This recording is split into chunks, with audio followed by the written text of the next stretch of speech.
Hello, our friends, Evolutionary Energy Arts family. Hello there, welcome back. Hope everybody is having a great, Saturday? Yeah, it's a great Saturday. Yeah, got a lot done today. We were working our butts off. We're tired.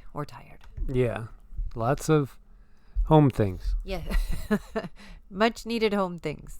Absolutely. And close to home here, Texas Governor Greg Abbott has declared a state of disaster in 11 counties amid wildfires in the state that have burned through at least 50,000 acres and forced hundreds of residents to evacuate. You know, I've heard it said that these are the biggest wildfires in Texas history. You know, you don't think necessarily of Texas and wildfires, and a lot of people, if you haven't traveled all over Texas, which we've been corner to corner. It's very different, completely different depending on where you're at. Yeah. If you're talking, Texarkana all the way on down with the border to Louisiana, you're talking green. I mean, green and lush and deep woods. And then, of course, when you get on the other side of Fort Worth, it starts getting a little bit sparser, but there's still fuel for fires. And then, of course, when you're out there in El Paso, then you're really in the desert. Mm-hmm. And same thing with Amarillo as well. At least one person killed, 50 homes destroyed, nearly 500 others evacuated in central Texas. That's a lot. 45,000 acres. And this poor lady lost her life in service to others. Actually, it was so smoky when she was driving that she didn't see that she drove off the road. So she really died in a car accident. But it was helping others evacuate. And this is Deputy Sergeant Barbara Fenley. So we send prayers to her family and to her now that she's on the other side. When we look to the map, you could see there's a lot of wildfires going. You could see all the red going. It's kind of straight down the middle of the state. And, it's part of this, well, either you have too much rain where it's just flooding things out, or we have no rain and we have wildfire conditions. We know the western states still definitely fighting the drought, this drought that people have spoken of as being another dust bowl in the making. I know, I mean, things just seem so extreme lately, and the pendulum swings really far one way and then really far the next, and you almost don't know what to expect lately. You really don't. Now, when I told Cindy about this, she immediately got a flash of fire from the sky, if you know what we mean by that. Right, there's different things, like sometimes I might see a laser, sometimes I might see something hit, and this was almost like a solid object that hit hot on the ground. It wasn't necessarily a laser, but that's just kind of what they showed me, giving you a detailed picture of something hard hitting. Absolutely. And of course, with the California wildfires, it was just a tragedy. We've had so many wildfires for so many years now. The resident saying it's like a bomb went off. All of a sudden, boom, just all of a sudden chaos and destruction. As you can see the photos there. Under an ashen sky, Wendy Forbes tried to keep busy Saturday. She's many things to the tight-knit community of Carbon, a business owner, pastor, and more importantly on this solemn morning, the fire chief's wife. As she loaded cases of water in the back of a pickup truck, her husband Jody was in a helicopter hundreds of feet above, surveying the damage from a blaze that has singed more than 85% of the town, which is about 120 miles west of Dallas.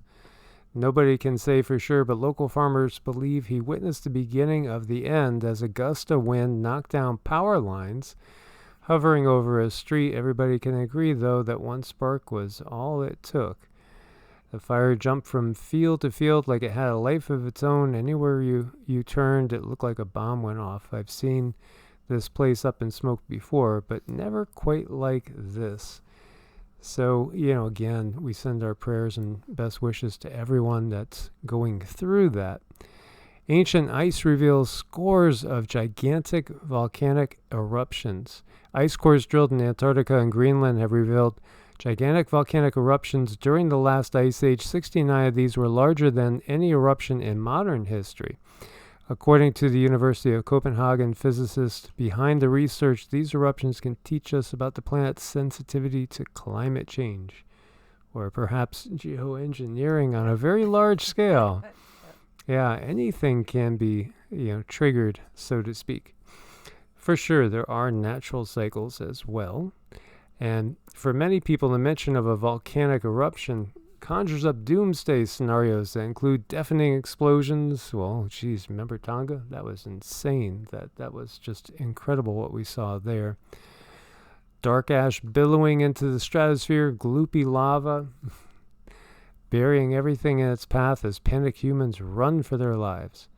While such an eruption could theoretically happen tomorrow, we have had to make do with disaster films and books when it comes to truly massive ones, like VEI 8 level.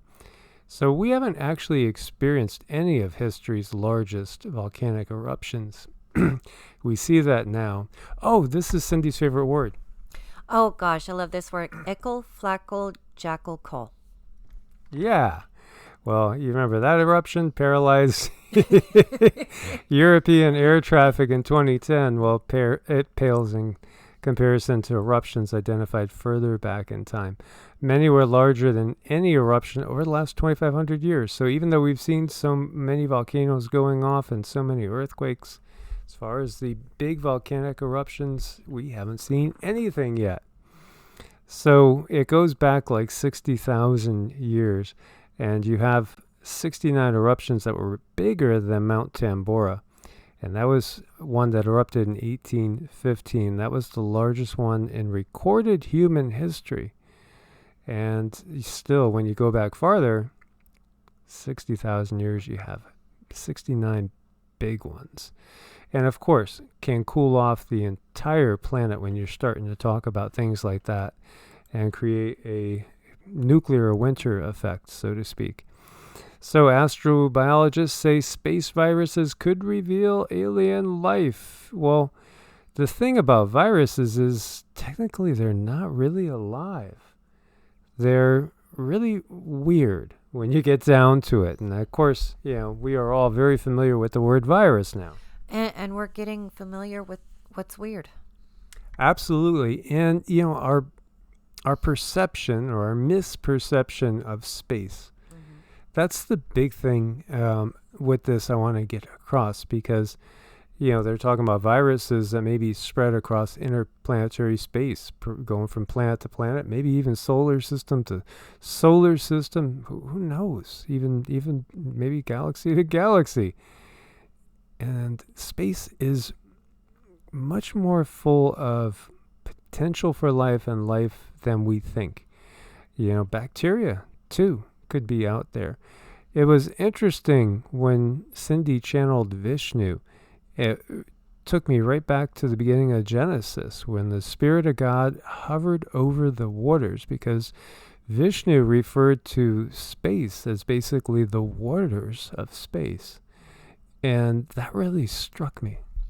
You know what I feel and see and experience when we just speak of space is not the things that they talk about in the science books. It's really easy to put this stuff in a box and say, okay, well, this is exactly what it is, and don't use your mind to perceive anything else. But to me, it's full of like a super consciousness. It's just jam-packed full of, like you said, pure potential and life just ready to go.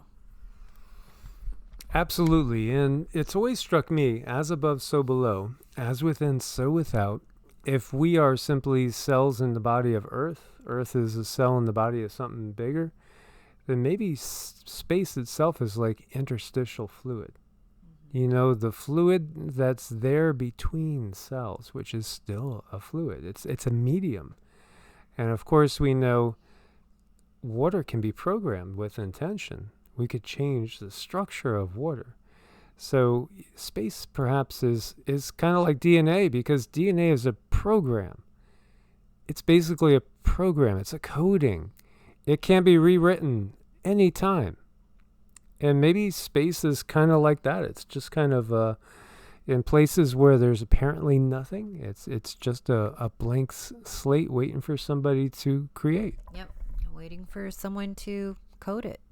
Absolutely. So just want to leave you guys with those thoughts. As always, thank you for your support on Patreon and also over on Ko-Fi. And do check out Medicinal Foods and use coupon code EEA. Get a discount. It does support the channel.